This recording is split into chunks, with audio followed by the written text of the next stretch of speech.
Every December, the silence returned. It didn't arrive loudly. It didn't announce itself.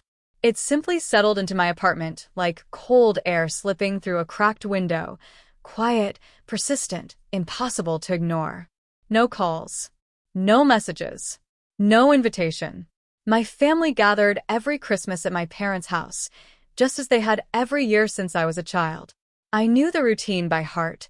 My father woke before dawn to light the fireplace, my mother basted the turkey while humming old songs, and my brothers argued over sports while their children tore through wrapping paper long before breakfast. I knew all this because of the photos. They appeared every year on social media, glowing faces framed by twinkling lights, matching pajamas, the same living room decorated in red and gold. Laughter frozen in perfect squares. Happiness preserved in filters. I was never in them. The first year I wasn't invited, I assumed it had been an oversight.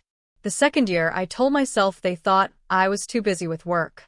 By the third, I stopped asking questions I was afraid to have answered. By the seventh year, I stopped hoping altogether.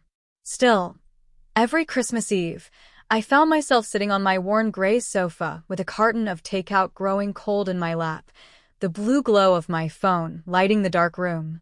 Outside, neighbors' windows shimmered with lights and wreaths. Somewhere down the street, children laughed and someone sang off-key to an old holiday song. Inside, the only sound was the quiet hum of my refrigerator. I would scroll through the photos slowly, studying each face like evidence in a case I couldn't solve. My niece's missing front tooth. My mother's new haircut. The empty space on the couch where I used to sit. I wondered if anyone noticed that space. I wondered if anyone remembered it belonged to me. More than once, I opened my messages, typed "Merry Christmas. What time should I come?" and stared at the words until they blurred. Then I erased them. If they wanted me there, they would ask. Wouldn't they? At midnight, when the world outside erupted in distant fireworks and cheers, I whispered, "Merry Christmas," into the quiet room, unsure who I was saying it to, them, myself, or the version of family I still carried in memory. I never asked why I was forgotten, because deep down, I feared the answer might confirm what the silence already suggested, that somewhere along the way I had stopped belonging. And silence, I was learning, can be louder than rejection. 10 years earlier, I had been the daughter everyone expected to stay. In our town, people didn't leave. They inherited. They married. They settled into routines shaped by generations before them. My father owned a small but respected hardware business, and my brothers were raised knowing they would one day run it. I was raised knowing I would support them. But I wanted something different. While my classmates dreamed of weddings and houses down the street from their parents, I spent nights sketching buildings in the margins of my notebooks, glass towers, open spaces, sunlight pouring through impossible angles. I dreamed of cities I had never seen and a life shaped by my own decisions. When my university acceptance letter arrived, I read it 3 times before telling anyone. My mother's smile faded as she read the envelope. "Architecture?" she asked slowly. "In another city?" "It's the best program in the country," I said, trying to keep my voice steady. My father folded his newspaper with careful precision. "There's good work here. Respectable work. Why go so far?" Before I could answer, my older brother Tark leaned against the doorway, arms crossed. "You think you're better than us," he said. The words hit harder than I expected. "I never said that. You didn't have to." My mother sighed. A daughter belongs near her family. I looked around the room, at the familiar walls, the worn carpet, the life mapped out for me before I could speak. Love lived here, yes. But so did expectation. "I need to try," I whispered. No one argued after that. But no one supported me either. The morning I left, my suitcase felt heavier than its contents. My mother hugged me quickly, as if lingering might change her mind. My father shook my hand instead of embracing me. "Don't forget where you came from," he said. Tarek didn't come to the door. As the bus pulled away, I watched my childhood street disappear behind a veil of dust and morning light. I told myself I would return successful, proud, and welcomed. I didn't know leaving would redraw the boundaries of belonging. City life was louder, faster, and lonelier than I expected. I worked late, studied harder than I thought possible, and learned to eat dinner with textbooks instead of people. There were nights I cried from exhaustion, and mornings I woke unsure if I had the strength to continue. But each semester, I built something new. Each year, I became someone stronger. I graduated with honors. I earned internships. I secured a position at a respected architectural firm before I turned 25. I waited for the congratulations that never came. Phone calls grew shorter. Visits home became awkward. Conversations felt formal, like exchanges between polite strangers. Success, I discovered, does not always translate into acceptance. Sometimes it widens the distance. And somewhere along the way, I stopped being the daughter who left to chase a dream and became the one who chose a life without them. By the time the holidays arrived that year, I had learned how to live without expecting invitations. Work filled most of my days. Deadlines, blueprints, client revisions, and late-night design edits kept my mind occupied and my apartment lights glowing long after midnight. I told myself I preferred it this way, busy, productive, moving forward. But December has a way of slowing everything down. The city transformed almost overnight. Storefront windows glittered with lights. Office lobbies filled with artificial snow and towering trees wrapped in gold ribbon. Even the construction sites I visited played cheerful music through dusty speakers. Everyone seemed to be going somewhere warm.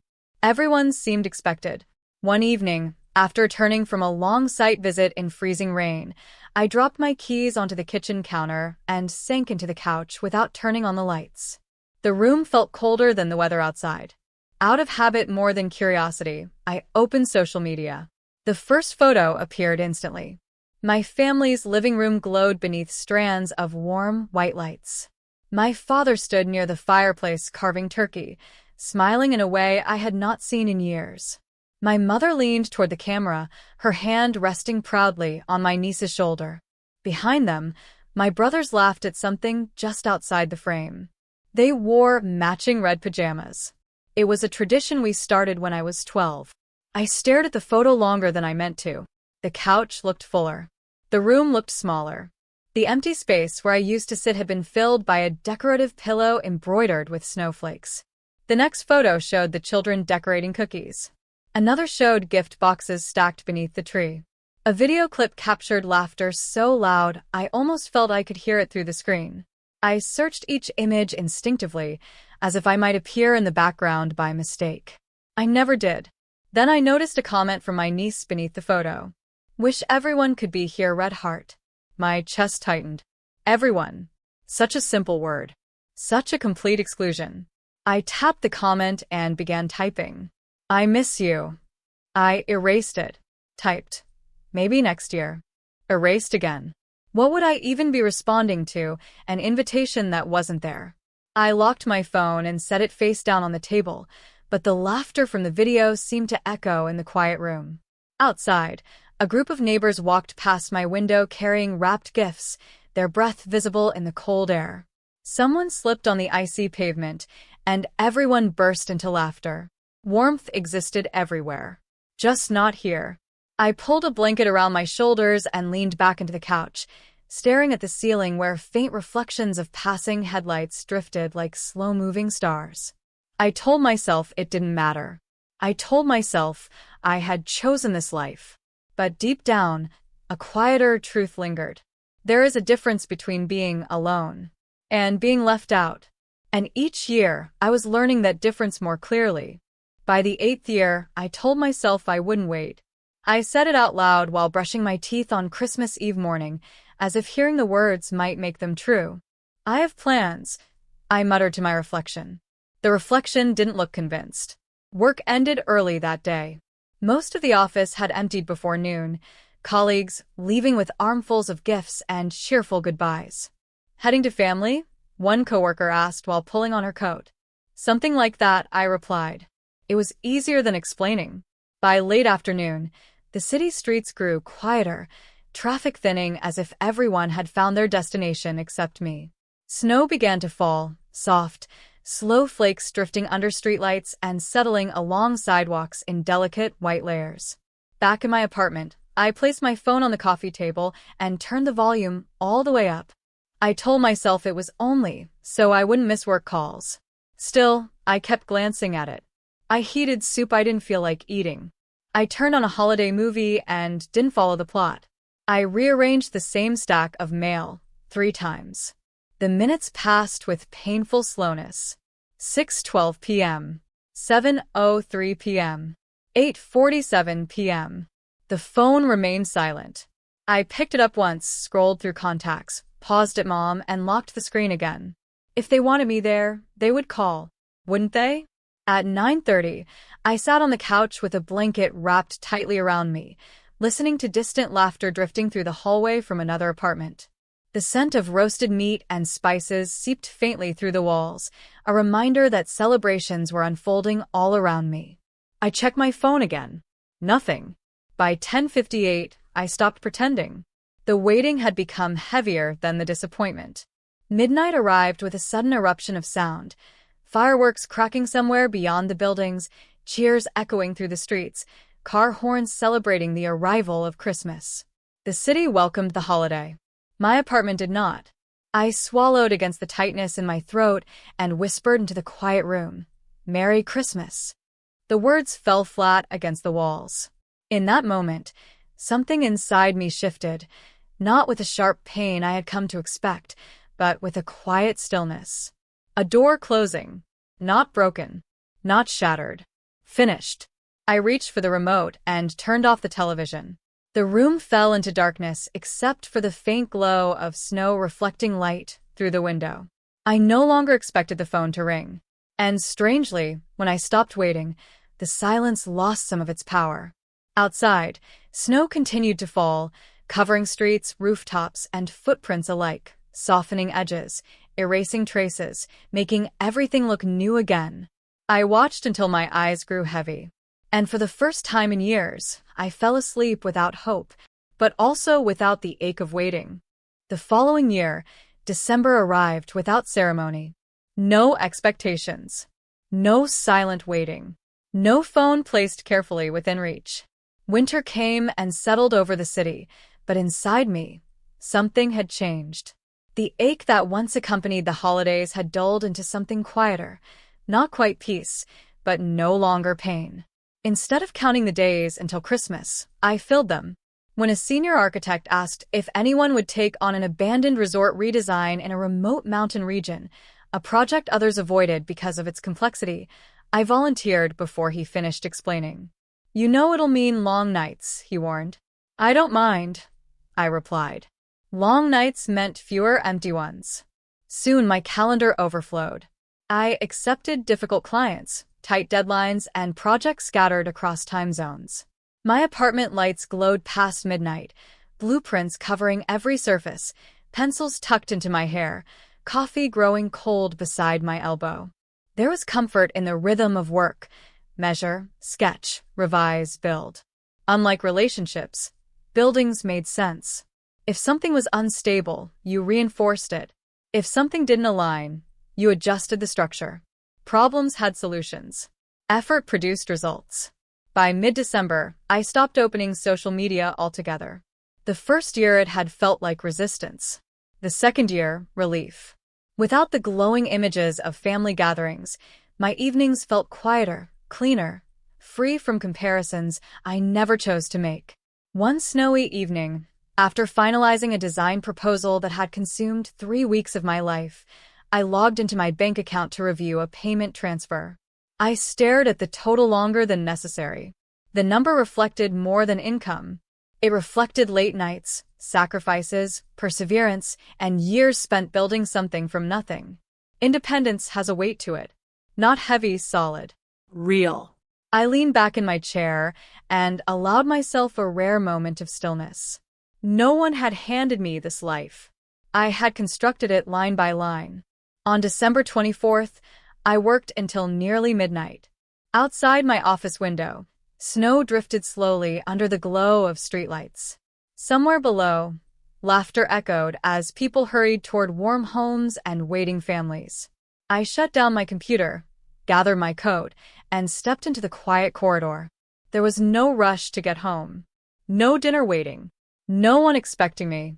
Yet the absence no longer felt like rejection. It felt like space. And space, I was beginning to understand, could be filled with anything. As I walked through the cold night air, my breath visible in soft clouds, a thought surfaced gently.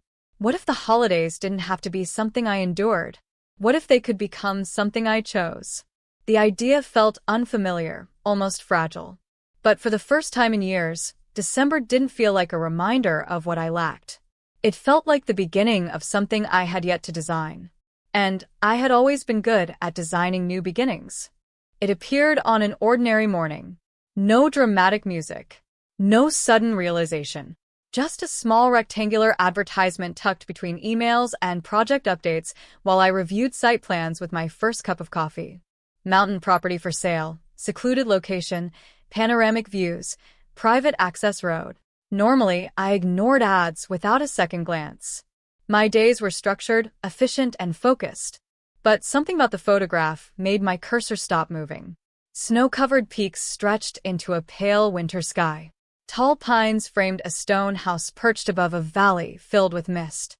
The structure looked both sturdy and timeless, as if it belonged to the mountain rather than resting upon it. Silence seemed to radiate from the image. I clicked before I could talk myself out of it. More photos loaded. A wide wooden porch dusted with snow, floor-to-ceiling windows overlooking endless ridgelines, a massive stone fireplace, and a long table positioned beneath warm, hanging lights, a table built for gatherings. A strange tightness filled my chest. Too big for one person, I thought. Too quiet. Too far away. I closed the tab, then reopened it. All morning, the image lingered in the back of my mind while I reviewed blueprints and responded to client emails. By lunchtime, I had memorized the property details. Remote location. 2 hours from the nearest town. Accessible year-round. Recently renovated. Perfect for retreat living. Most people would find it isolating. The thought didn't frighten me. It intrigued me. By late afternoon, before I could overanalyze the impulse, I dialed the number listed on the property page. A realtor answered on the second ring. "I'd like to schedule a viewing," I heard myself say. There was a brief pause. "It's not a typical winter showing," he replied. "Weather can make access difficult. I'll make the drive." He gave directions and a time. When the call ended, I stared at my phone, unsure whether I had made a practical decision or an emotional one. Maybe both. 2 days later, I drove out of the city before dawn. Buildings gave way to open land, highways narrowed into winding roads, and the noise of traffic faded into the whisper of wind moving across frozen fields. As elevation increased, snow thickened along the roadside, coating branches in white and turning the landscape into something untouched and quiet. By the time I turned onto the private road, the world felt distant, not abandoned, but removed from urgency and expectation. The house appeared gradually through the trees. Stone walls. Wide windows reflecting pale winter light. Smoke rising faintly from a chimney the realtor had prepared ahead of my arrival. I stepped out of the car, and the cold air filled my lungs with startling clarity. No engines. No voices. No distant sirens. Only wind moving through pine branches and the soft crunch of snow beneath my boots. "This place feels untouched," I said quietly when the realtor joined me. He smiled. "Most people say it feels too lonely." I looked across the vast valley below, where clouds drifted slowly between mountain ridges, like a moving ocean. For the first time in years, the silence didn't feel like exclusion. It felt like possibility. "I think," I said softly, "it feels like freedom." And for the first time, the idea of Christmas didn't feel like something to survive, but something I could redefine. The front door opened with a soft creak, as if the house had been closed for too long and was stretching awake. Warm air drifted outward, carrying the faint scent of burning wood. The realtor had lit the fireplace before my arrival, and the gentle crackle echoed through the high-ceilinged living room. I stepped inside slowly. Sunlight poured through towering windows, spilling across wide wooden floors polished smooth with age.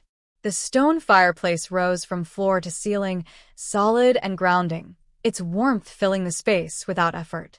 The room felt large, but not empty. Quiet, but not lonely. A long wooden dining table stood near the windows, its surface glowing in the afternoon light. 8 chairs surrounded it. 8. I traced the back of one chair with my fingers. Too many for one person. Yet I didn't look away. This was built as a family retreat, the realtor explained. Holiday gatherings, winter escapes, summer hiking trips. The previous owners wanted a place where everyone could reconnect. Reconnect. The word echoed in my mind. I moved toward the windows. Beyond the glass, the land fell away into a vast valley layered with snow-covered ridges fading into blue distance. Clouds drifted slowly below the elevation of the house, making it feel as though we stood above the world. How long has it been on the market? I asked. Nearly a year, he said. Most buyers love it, but it's too remote for daily living. Too remote. Too quiet. Too removed. Everything that once frightened me now felt strangely inviting. We toured the rest of the house, a simple but elegant kitchen with stone counters and open shelving, a loft library overlooking the living room, a bedroom facing sunrise over the eastern peaks, and a back porch designed for watching snowfall in perfect stillness. In the master bedroom, I paused at the window. Snow drifted gently across the glass, carried sideways by mountain wind. No passing headlights. No neighboring windows. No reminders of lives unfolding elsewhere. Just space. And stillness. And breath. When we returned to the living room, the realtor waited politely while I stood near the fireplace, listening to the wood crackle and settle. Most people find it too lonely. The thought returned, but it no longer felt true. Loneliness had followed me in crowded rooms, in city streets, and in the silence of unanswered messages. This was different. This was chosen. I looked again at the long table. For years, I had waited to be invited. Waited to belong. Waited to be remembered. What if belonging wasn't something granted by others? What if it was something built? I turned to the realtor before doubt could interrupt. I'll take it. He blinked in surprise. You don't want time to think it over? I glanced once more at the endless horizon beyond the glass. I've had years to think. The paperwork was signed in a small office 2 days later. The process felt strangely calm, as if I were not making a drastic decision but stepping into something that had been waiting patiently. When the keys were placed in my hand, they felt cold and solid, real in a way my old life no longer did. Driving back up the mountain road that evening, the sky burned gold behind distant peaks. Snow reflected the fading light, turning the landscape luminous. For the first time in years, I wasn't returning to an apartment filled with echoes. I was arriving somewhere that asked nothing of me and offered everything I needed. And as the house came into view through the trees, one thought settled gently in my chest. This year, I would not wait for a place at someone else's table. I had built my own. On December 23rd, snow began falling before sunrise. By the time I finished unloading the last box from my car, the mountain road behind me had softened beneath a fresh white blanket. Pine branches sagged under the weight of snow, and the world seemed wrapped in a quiet stillness that felt both protective and infinite. Inside, the house smelled faintly of cedar and stone. It still felt new, not unfamiliar, but undiscovered, like a place that revealed itself slowly.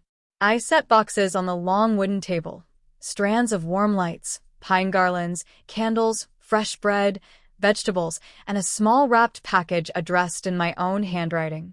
A gift to myself. Not out of sadness. Out of recognition. By afternoon, soft golden light filled the living room as I draped garlands along the staircase and wove lights across the mantel. I placed candles along the windowsills, their reflections doubling in the glass as the sky deepened toward evening. Outside, snow continued to fall, slow, silent, steady. No traffic. No voices. No distant city hum. Only wind brushing through the trees. For years, silence had meant absence. Here it felt like presence. On Christmas Eve, I woke before dawn and wrapped myself in a wool blanket before stepping onto the porch. The cold air stung my cheeks, sharp and clean, filling my lungs with a clarity I hadn't known I was missing. Clouds drifted through the valley below, like a slow-moving river. The rising sun painted the mountain peaks in soft shades of gold and rose. I stood there a long time, breathing, listening, existing without expectation. No waiting. No wondering. No hurt. Just stillness. Inside, I cooked slowly, not out of obligation but pleasure. Fresh herbs filled the kitchen with warmth. Soup simmered gently on the stove. Bread baked in the oven, its scent wrapping the house in comfort. Music played softly in the background, not to fill silence, but to accompany it. By evening, the long table was set, a simple white cloth, a single-place setting, candlelight flickering against glass. Snow glowed blue beyond the windows. The fire crackled steadily. I sat down, folded my hands, and closed my eyes, not in loneliness, but gratitude. For resilience. For survival. For the strength to build a life when none was offered. After dinner, I carried a mug of tea to the living room and sat near the fire, watching flames twist and settle against the stone. The house did not feel empty. It felt peaceful, whole. I reached for the small package and unwrapped it carefully. Inside was a leather-bound sketchbook, thick pages waiting for ideas not yet imagined. On the first page, I wrote, "A life designed by choice." Outside, snow continued its silent descent, covering the world in softness and light. Inside, warmth settled deep in my chest. For the first time in years, Christmas did not feel like something I survived. It felt like something I owned. And somewhere between the falling snow and the steady glow of the fire, I realized I was not alone. I was home. Christmas morning arrived quietly. Soft winter light spilled through the tall windows, reflecting off the snow and filling the living room with a pale silver glow. The fire had burned low overnight, leaving behind a bed of warm embers that pulsed gently in the hearth. I wrapped my hands around a mug of coffee and stood near the window, watching the valley slowly awaken beneath drifting clouds. There was no rush to begin the day.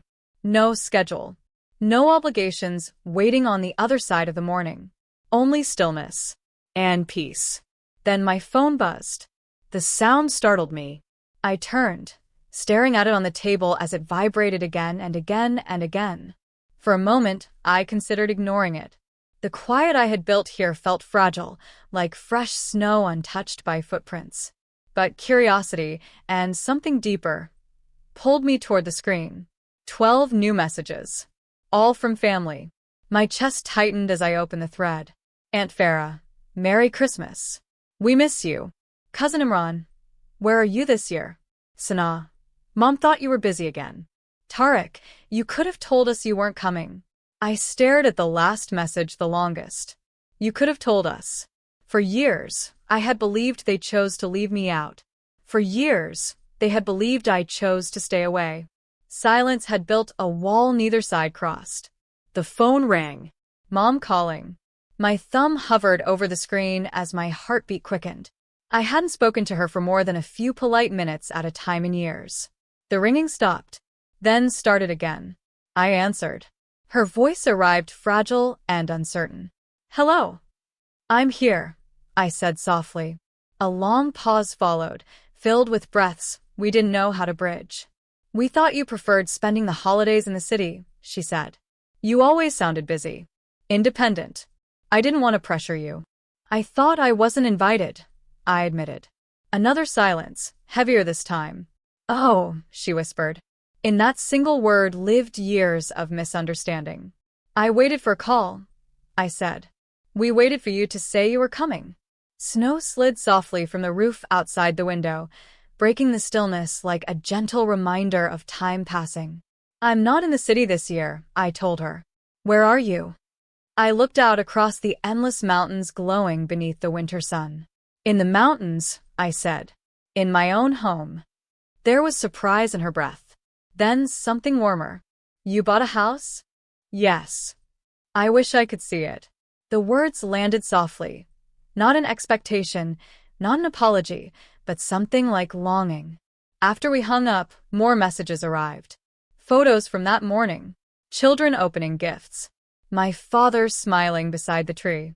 A short video of laughter and clinking dishes. This time, I didn't feel like an outsider looking in. I felt like someone standing at a doorway, one that had been closed by silence, not rejection. Outside, sunlight ignited the snow into a field of diamonds. Inside, my phone rested quietly in my hands, no longer heavy with absence. For years, I believed I had been forgotten. Now I understood. We had all been waiting for someone to speak first. That evening, I sat at the long wooden table in my mountain house, the fire crackling warmly in the stone fireplace. Candles flickered gently, reflecting off the snow-dusted windows. Outside, the peaks glowed gold under the fading light of the sun, and clouds drifted lazily through the valley below. I held my phone in my hands, the messages from my family still open. Hearts, apologies, missed calls, and a few hesitant words of hope filled the screen. I smiled softly, realizing how long we had all carried unspoken words. After a moment, I took a deep breath and typed a message into the family group chat. Next Christmas is here. If you want to come. I hit send and placed the phone face down. I didn't need to watch the replies pour in. I already knew this Christmas belonged to me. For years, I had waited for inclusion, for acknowledgement, for a place at someone else's table. This year, I had built my own table, lit my own candles, and created warmth with my own hands. The first replies came in within minutes. Mom, we would love that. Thank you for inviting us. Tarek, I can't wait to see this place. A cousin Imran, finally a proper family Christmas. I laughed quietly, the sound mixing with the fire's crackle. For the first time, the excitement didn't sting. It wasn't about approval or validation. It was about connection. Mutual. Honest. Chosen. I walked to the large windows and gazed at the mountains, the snow, the endless horizon. The valley below stretched in layers of blue and white, untouched and serene. I felt the weight of all those lonely Christmases lift from my chest. The empty Decembers, the unanswered messages, the exclusion, they were now chapters behind me. This house, these mountains, the quiet strength of the snow and stone, they had taught me something invaluable. Belonging was not a gift given. It was something we could create for ourselves. I sat back at the table, lighting one candle after another. The flame reflected in the windows like a string of tiny stars, and I felt a warmth that had nothing to do with the fireplace. I was proud, independent, whole. Outside, the mountains whispered with wind and snow.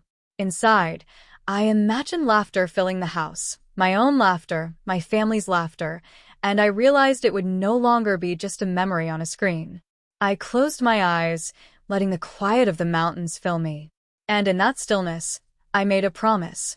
Next Christmas, and every Christmas after, I would celebrate on my own terms.